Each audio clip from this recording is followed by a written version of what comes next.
Okay, so welcome to this short tutorial on how to use and find the selection isolation tool. This particular tool is offered starting basically in Prespective 1.0.0.73, so that's an alpha edition. So you're most likely using a beta edition, so that shouldn't be a problem. So just to go into when do you use this particular tool? Well, mainly you'll use this tool when you want to manage a complex assembly, and you basically want to single out a small part of the parts inside your assembly to, for instance, create a kinematic chain or to align certain parts. So let me just shortly show you how this tool works. First off, maybe also good to notice is how to access this particular tool is once you have your Prespective installed, go to the top bar, go to prepare and go to selection isolation. So let's do that now. So in this particular scene I've prepared a simple setup, and for instance I want to maybe show a small part of this assembly, like for instance only this particular piston system. So let me just select the parts, and now I got all this content displayed here, but I really just want to see the piston, for instance, to move the pivot or to set the alignments. So I'm going to go to prepare, I'm going to go to selection isolation, and then that opens up a menu. So the actual function is just this button, and once I press it, you'll see that all the parts inside the scene will be disabled. So what this tool does is very simply just run a set active function on all the parts in the scene, and it will disable the parts that are, well, not part of what you want to have. So once I've got this selection, I can maybe say like, okay, this top part, actually I don't need that as well, so I can also hide that by adding this part to the isolation. So by doing that, it's now also hidden. And once I'm done with the tool, I can press de-isolate selection or actually close the window, and then that should return the entire assembly to our visual setup. So that's basically the entire tool. Maybe something also good to show is that it now also works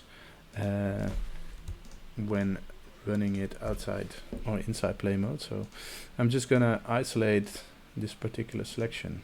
I'm going to go into play mode, and I can now still de-isolate the entire setup, but so when I exit play mode again, all the settings will be returned to the original, and what you can see here is that I can still do the de-isolation again, so all the parts are returned. So I can now also test features inside play mode. Furthermore, the isolation settings allow you to ignore cameras or ignore lights, and that will allow you, for instance, let me show what happens if you don't do that. If I now isolate the selection and I go to game view, it will not show anything because you have also disabled the main camera. So by setting these, you can ignore lights and ignore parts, so that when lighting is active you don't get any weird behavior. Yeah, that's basically the main part of the tutorial. So in terms of advanced options, well, we discussed the camera toggle, we discussed the lights toggle, we discussed what this does. Sometimes, however, and let me see if I can get that back, if I add this selection to isolation and I de-isolate everything, some parts might get stuck. In this case we have a fix all. Just de-isolate the entire scene and all the parts in it, and this will also work if you accidentally closed the scene, made some saves, and actually lost information on the isolation through that manner. So let's do that now. I'm just going to isolate the selection. I'm going to save this particular scene.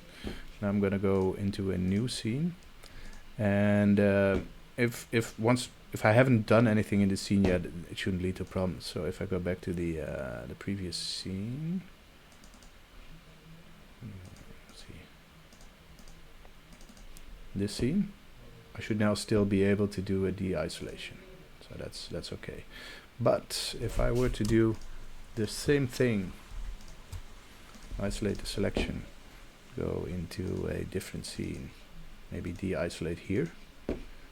And now go back to that particular scene.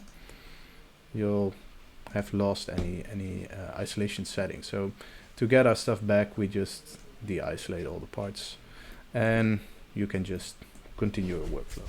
So that's basically the entire isolation workflow. I hope this particular part was useful, and see you next time.